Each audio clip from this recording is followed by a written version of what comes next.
So the Swordsmith Village arc is around the corner, and it's been a while since seasons 1 and 2 were released. So I watched the whole thing again to sum everything up in just 20 minutes. Okay, everything starts with Tanjiro, a 13-year-old with a super sense of smell, and his beautiful family. One day, he goes to the village to sell some charcoal, but when he returns, it's already night, and he stays in an old man's house because the old man tells Tanjiro there are demons around at night, so he accepts. What could possibly go wrong?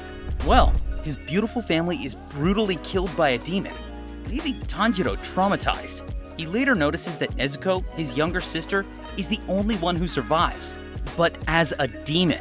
Demons are immortal creatures that live off human flesh and blood and have superhuman strength and regeneration abilities. Their only fatal weaknesses are sunlight and being beheaded with a Nichirin sword. While Tanjiro and Nezuko are struggling in the snow, Giyu Tomioka, the water Hashira, arrives and tries to kill Nezuko.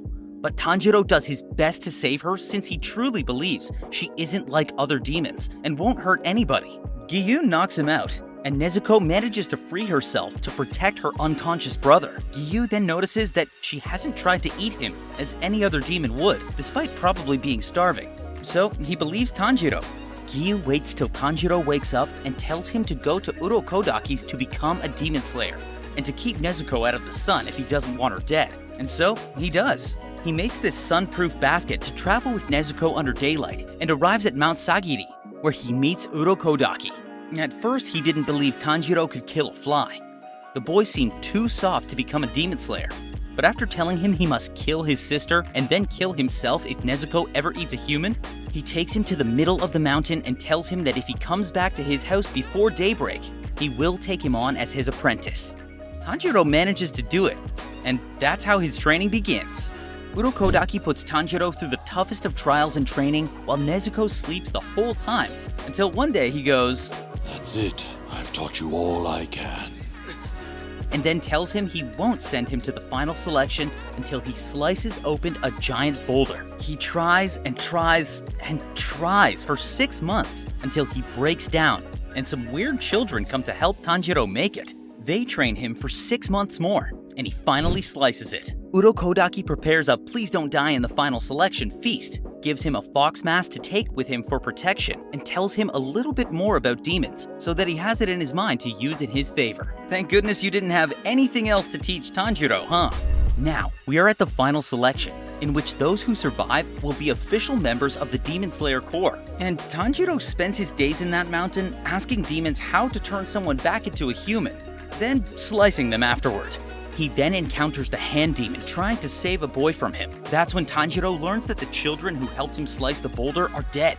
He then kills the hand demon, survives the final selection with 4 other guys, returns to Urokodaki's and sees Nezuko finally awake. So he runs and hugs her, and Urokodaki goes and hugs them, and everybody lives happily ever after. Just kidding. This is just the beginning. What were you thinking? Sometime later, Tanjiro heads to his first mission, the Swamp Demon. Once he corners the demon, he asks him about Muzan Kibutsuji, the Demon King. But the demon starts trembling out of fear, because Muzan will end him if he even says his name, thanks to a curse all demons have. After crying like a baby, he tries to attack Tanjiro, but he cuts his head and leaves for his next mission in Asakusa.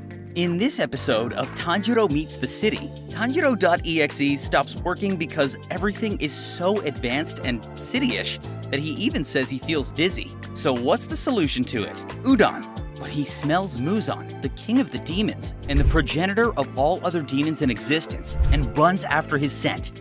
Once he finds him, he is ready to slay him, but then he realizes he has a daughter and a wife?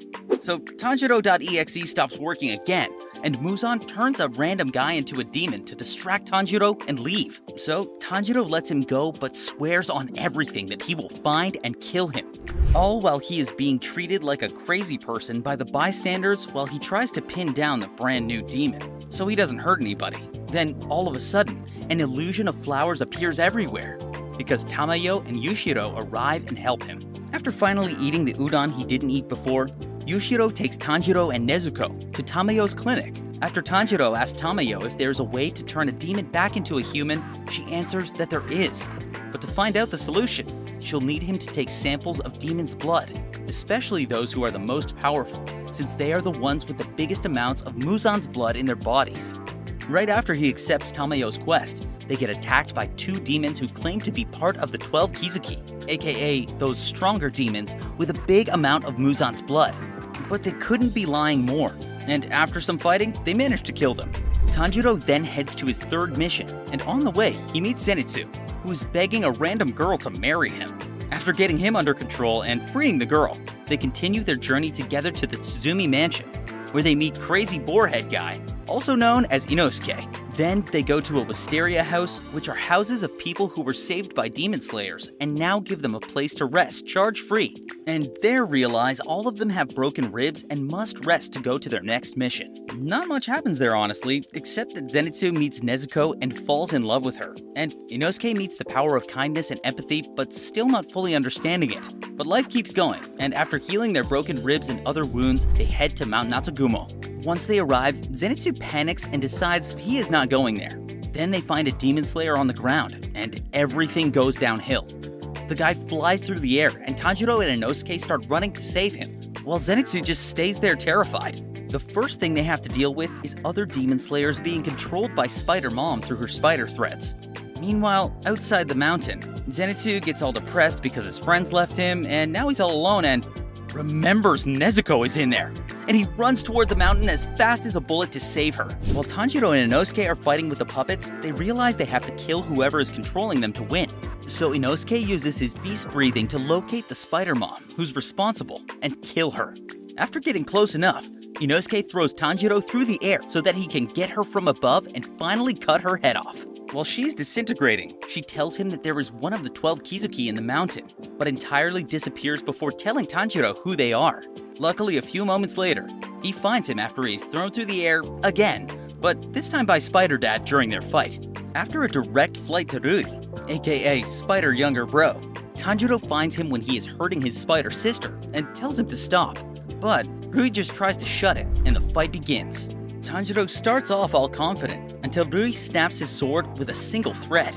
The battle just keeps getting harder and harder to the point that Nezuko comes out and saves Tanjiro from being cut down into pieces. And that makes everything worse. You see, Rui is obsessed with having a family, even if it is a fake one. And after seeing Nezuko protecting her brother, Rui decides that he wants her to join the fam. Of course, Tanjiro declines, and then he gets to know that Rui is the lower rank 5. Rui takes Nezuko and ties her up, suspending her right above him and Tanjiro while fighting. Tanjiro starts leveling up to cutting Rui's threads, so Rui decides to throw him a cutting thread cage. Tanjiro literally sees his life flash before his eyes, and that's when he remembers the Hinokami Kagura, the dance his dad performed every year, and realizes that it can help him in the battle. He uses it epically and cuts Rui's head. But then he realizes that Rui played with his feelings because he cut his own head first so that Tanjiro couldn't kill him. And when Tanjiro is about to get killed this time for real, Giyu appears and saves him, and everybody leaves the mountain. Yay! After Mount Natagumo, Tanjiro meets the 9 Hashira, the highest ranks in the Demon Slayer Corps. They're arguing over the fact that Tanjiro, a Demon Slayer, is traveling along with a demon. While they argue, Kagaya, the boss, arrives and asks them to accept them since the siblings aren't doing anything harmful. Sanemi, the Wind Hashira, doesn't give up, hurts Nezuko, and tempts her to drink his blood, but she refuses and exposes him as a loser. So, since they're not a threat, Shinobu allows them to stay in the Butterfly Mansion so that Tanjiro can be along with his friends. After healing, they get some training in which they totally fail at first, but little by little they regain their strength, and Tanjiro even learns to maintain his total concentration breathing while sleeping, which makes him extra strong. And that's the end of Season 1. Now comes the Mugen Train arc. After truly finishing the training, they return to the field with their next mission, the Mugen Train. Here, they have to help Kyojuro Rengoku, the Flame Hashira, to defeat lower rank 1, Enmu, who is in the train and was sent by Muzan to complete a single mission. Kill a Hashira and the Demon Slayer with the Hanafuda earrings, aka Rengoku and Tanjiro. But before they could even start looking for him, Enmu makes them fall into a deep sleep, having great dreams, so they don't want to wake up. In Tanjiro's dream, he subscribed to Mini Katana and lived happily ever after with his family not dead anymore. Maybe subscribing to Mini Katana can also make your dreams feel like reality. After making them fall asleep, Enmu sends 6 people to tie themselves to the Demon Slayers and go through their unconscious realm to destroy their spiritual core. Yep, what you heard. It's as insane as it sounds, but they are Demon Slayers. They won't lose that easily. So even while they're sleeping, their unconscious manages to battle and keep them alive. Finally, Tanjiro wakes up by killing himself in his dream and, with Nezuko's help, wakes everyone up. So the sick kids attack them in real life, and they knock all of them down. After that, Tanjiro comes out of the train wagon and finds Enmu in the ceiling. They start fighting, and Tanjiro manages to cut his head and save everyone, right? Wrong. He also tricks Tanjiro and reveals that his body is actually the whole train. So the team divides themselves to protect the people in the wagons between Zenitsu, Nezuko, and Rengoku, while Inosuke and Tanjiro find Enmu's neck and manage to get through it and save everyone. Now they can finally rest, right? Wrong again. Akaza, upper rank 3, arrives to get rid of all the Demon Slayers on the scene. At first, he offers Rengoku to turn him into a demon since he can tell he is very strong, and Akaza values and respects strength a lot. But the Hashira declines, and they start fighting while Tanjiro does his best to keep himself alive. Akaza during the fight insists that he should turn into a demon, but Rengoku keeps standing firm against it. They get in this absolutely epic battle until sunrise, which means time to go bye-bye for Akaza, who leaves Rengoku ready to put in the oven and flees. Then we all cry our guts out over Rengoku's death and the beautiful speech he gives to Tanjiro and the other boys. Sometime after Kyojiro's death, Tanjiro leaves the Butterfly Mansion to visit the Rengoku family and tell them Kyojiro's last words. Nonetheless, Tanjiro ends up fighting with Kyojiro's dad until he headbutts him and knocks him out. Shinjiro, Kyojiro's dad, is now a drunk and a not-so-good father to Senjuro, his youngest son. Tanjiro starts speaking with Senjuro and asks him about some Flame Hashira text in which there was supposed to be some information about the Hinokami Kagura, or sun breathing, as we get to know thanks to Kyojiro's dad. But these texts were destroyed by Shinjuro himself. Senjuro finally thanks Tanjiro for coming, gives him the handguard of Kyojiro's sword, and Tanjiro leaves. Then Senjuro finds a place to let his father know Kyojiro's last words for him, which were to take care of his own health, and that broke him, but helped him retake the right path. When Tanjiro returns to the Butterfly Mansion, he finds Tengen, the Sound Hashira, basically kidnapping some girls to help him save his wives with whom he lost contact while investigating the entertainment district. Thankfully, Tanjiro offers himself and his friends to go with him instead, which Tengen approves, and then leaves with them. They arrive at the entertainment district, and Tengen makes them pass as very ugly girls looking for a job. And somehow all 3 managed to be bought by the main houses that were suspicious of holding demons. Of course, some weird things start happening. Zenitsu faces the abusive and violent Oiran of his house, and he immediately senses she is a demon. And Inosuke senses a demon behind the walls on the same day. The next day, the boys and Tengen were supposed to meet up, but Zenitsu vanished. So Tengen asks Tanjiro and Inosuke to leave and save themselves, and leave it to him. But of course, they plan to find out who this demon is, and to save Zenitsu and Tengen's wives instead. When Tanjiro is fleeing from his house to Inosuke's, he smells a demon's scent and starts looking for its source. Therefore, he leaves Inosuke waiting and loses his patience. So he starts the plan by himself. Inosuke then finds a passage under the house to Daki's food storage, in which he is attacked by an ugly-faced Obisash. He realizes that the people are trapped inside the Obi and does his best to cut them, avoiding the victims. And that's how he frees Zenitsu, Makio, and Suma, 2 of Tengen's wives, and they all start fighting the Obisashes. After some looking, Tanjiro finally finds the demon he was sensing, who turned out to be no less than upper rank 6 Daki, and they start fighting. Initially, it seems like she overpowers his current skills, but he starts to level up little by little. While fighting, one of the guys who lives on the street comes out of his house and starts yelling at them for making so much noise. Shortly after, more neighbors come out to see what is happening. Daki simply gets annoyed and politely asks them to leave them alone. Tanjiro loses it and turns into soulless god mode and uses an improved version of his Hinokami Kagura. When he is about to cut her head off, he realizes that he wasn't breathing and almost dies. So once he breathes again, he really needs a minute. And when Daki is about to kill him, Nezuko appears to save the day. Nezuko gives her everything in the battle, to the point of going to puberty and growing a horn on her forehead to turn into her berserk mode and defeat Daki. And she does. But then she starts to enjoy causing pain to Daki a little bit too much, and starts to look a little crazy over violence and death.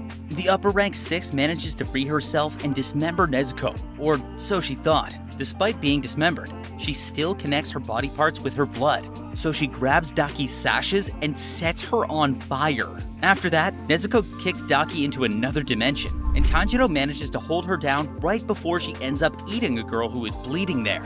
Then, while Daki makes this creepy entrance, Tengen arrives and cuts her head so fast that literally nobody notices. Not even Daki. Daki starts crying like a little baby, and Tengen sends Tanjiro to calm his sister down, which he does by singing her a song their mother used to sing. And Nezuko falls asleep. While Tengen was wondering why Daki wasn't dead already, she calls her big bro, Gyutaro, who comes out of the side of Daki's body. And if anyone felt fighting Daki was a whole ride, they didn't know what to think when Gyutaro came out. You may be wondering what has happened with Zenitsu and Inosuke. Well, they're trying to find their way to Tanjiro and Tengen, and they finally do it at the perfect moment to start fighting with Daki and Gyutaro. This battle feels even harder to win, but they don't give up and they keep fighting. Even at some point, Hinatsuru, Tengen's third wife, does her best to help them by throwing some poisoned kunai with that crazy big thing toward Gyutaro so that he can't regenerate easily. At that moment, Inosuke and Zenitsu appear fighting with Daki and ask Tanjiro to help them get rid of her and then go to help Tengen, to which he agrees. Inosuke finally cuts her head again and starts running with it as if he is about to make a touchdown. And everyone is very happy until Gyutaro arrives, stabs him from the back, and steals her head from him. It turns out that both siblings must have their heads cut at the same time to finally get them killed. But how did Gyutaro get to stop fighting Tengen to save Daki? Well, Tengen lost his left hand and is now also dead. Zenitsu sees one of Daki's big attacks and pushes Tanjiro off the ceiling to save him. And while he falls in slow-mo to the ground, he regrets every single decision he has ever made. Tanjiro takes a quick nap, and when he wakes up, everything is on fire. 2 of his friends are dead, and the other one gets trapped under some wreckage. Gyutaro starts bullying Tanjiro until he runs off. Except he wasn't just running off, he had a plan. And thanks to that, he now had Gyutaro's neck under his sword right about to slice it through. Of course, Daki won't allow that. And right before she helps her brother, Zenitsu comes out of the wreckage, turns on his god mode, and starts cutting Daki's head. They're both about to cut the siblings' heads simultaneously, but Gyutaro frees himself and starts battling Tanjiro. Luckily, Tengen comes back to life right before Tanjiro turns into a pirate. Turns out he didn't die. He just controlled his heartbeat to make it seem like he had logged out of existence. During his time out, he figured out Gyutaro's movements and techniques just as if they were a song, and now he can answer everything Gyutaro throws at him. Tengen manages to immobilize Gyutaro, so Tanjiro takes the opportunity to join. His scar digivolves and he beheads him, not without first getting stabbed in his jaw. Not painful at all, of course. Meanwhile, Zenitsu doesn't have enough strength to cut Daki's head, but Inosuke arrives and helps him get the job done. He lets Daki know that he can move his organs out of place, and that's how he survived. Finally, they get both siblings' heads cut off, winning the battle. To celebrate, Gyutaro uses his last amount of energy to make his body go boom boom to destroy what was left of the city.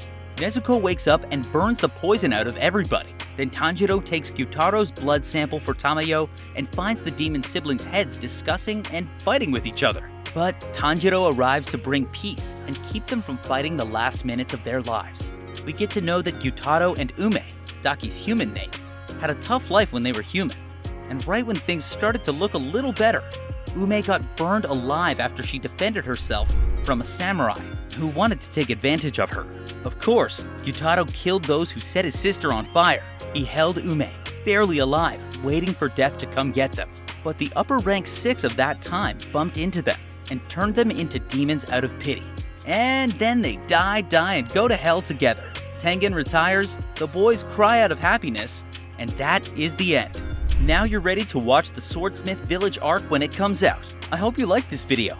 If you did, don't forget to leave a thumbs up and subscribe to see more awesome Demon Slayer content. Thank you so much for watching. I'll see you in the next one.